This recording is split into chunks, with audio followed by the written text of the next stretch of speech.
사실은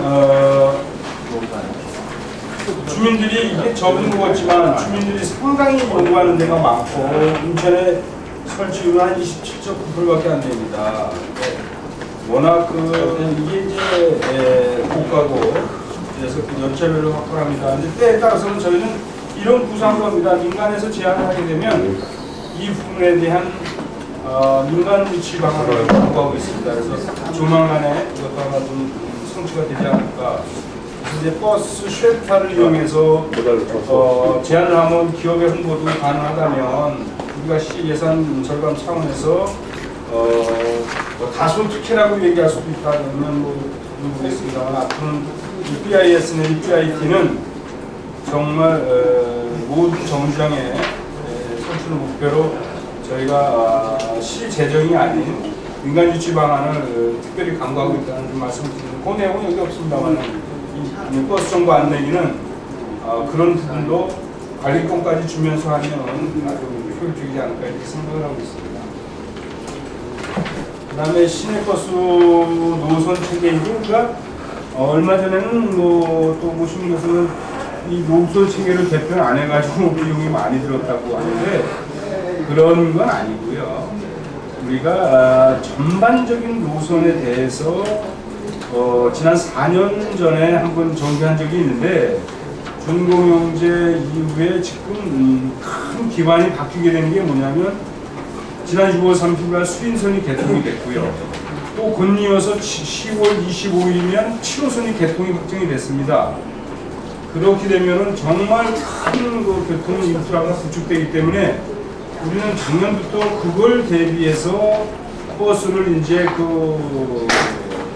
노선을 전반적으로 검토해야 되고 또 하나 여건 바뀐 게 우리 시는 이제 아시겠지만 영종이라든가 청라라든가 저 서창이라든가 검단, 송도 이렇게 시 외곽의 도시가 형성되다 보니까 대중교통이 그때그때 임시적으로 이렇게 임시처분하는 것보다는 아주 굴곡된 노선도 피고 또 지하철이 두 군데가 이제 광역철도와 도시철도가 개통되니까 비용이 편리하게끔 이걸 중점으로 해서 진행을 해서 금년 11월부터는 바로 운행할 수 있도록 모든 준비를 지금 진행하고 있다는 말씀을 드리겠습니다.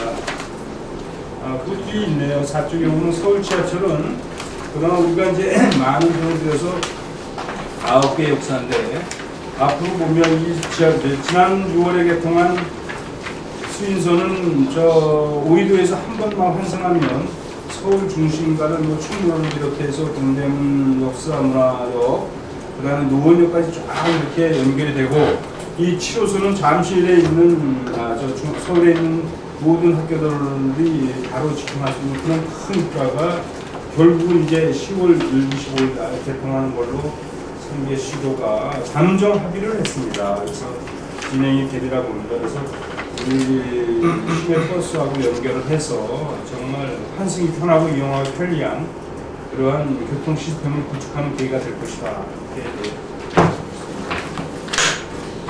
그 다음에 천대구 인천 간 국가지방도로입니다. 요거는 어떻게 보면 남북 간에 지금 검단 지역에 연결되는 도로가 실질적으로는 서건로 하나인데 저쪽이 계양구의 장대로 쪽도 물론 확장을 하지만 이쪽에 공수대로에 지금 아시아 경기장을 짓는 그 입구 경로로 경계해서 넘어가는 검단 쪽에 넘어가는 2차선인데 이게 6차선으로 확장돼서 백석대교를 포함해서 이곳이 이제 8월 30일 정도면 거의 완공이 돼가지고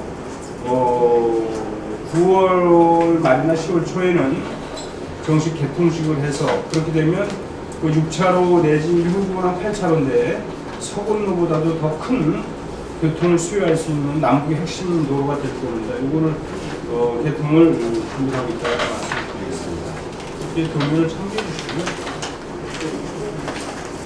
제3연입교 건설과 관련해서는 우리가 어떻게 보면 시의 가장 큰 현안일 것도 있습니다. 지금 새로 그저께도 시장님께서는 새로 구성된 국회의장위원장을 만나서 요청하면서 이거에 대한 필요성을 또 설명을 했고, 당일 또 문병호 의원님께도 말씀드려서 아마 어제 문병호 의원이 국회에서 이거에 대한 LH를 강력히 질책한 부분도 시장께서 그날 아침에 저와 함께 그 여의도에서 대양위원장과 초청하면서 이 3년 이후의 해결책을 모색하기 위한 건의를 드렸다는 말씀을 드리고요. 저 역시 이 부분에 대해서 전력을 하고 있다는 말씀을 드리겠습니다.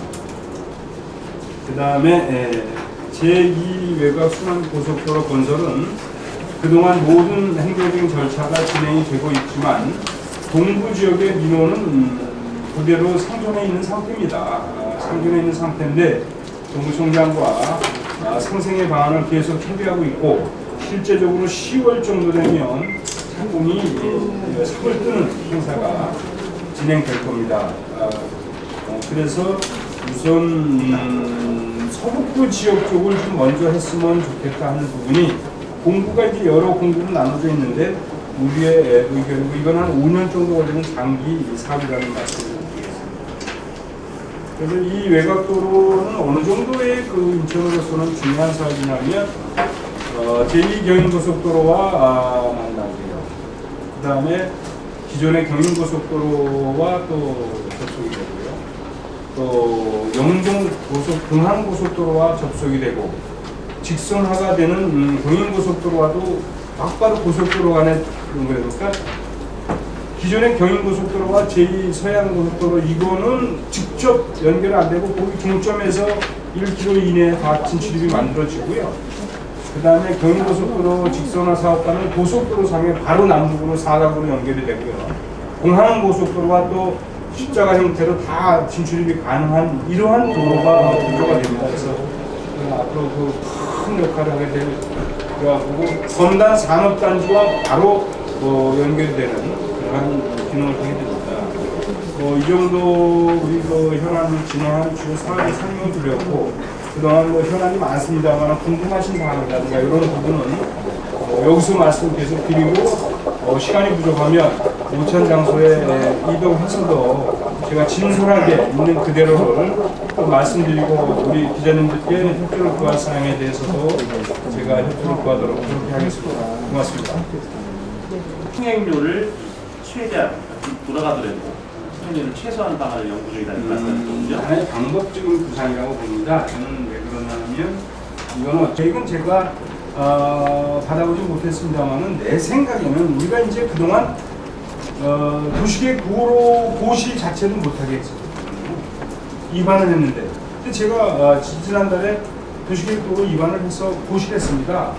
그렇게 되면 그 지역의 내륙 지역에 그 시시계획인가 비용계획인가를 영종사업단, 청라사업단에서 경제청에 제출을 했거든요. 그래서 거기 시시계획인가 나오면 그 내륙 지역 구간에 대한 기반 시설을 우선 진행하게 되면은 또 우리가 그 버스를, 대중버스를 하나 노선을 신설했기 때문에 그와 연결 체계를 생각하신 걸로 저는 짐작을 하고 있어요.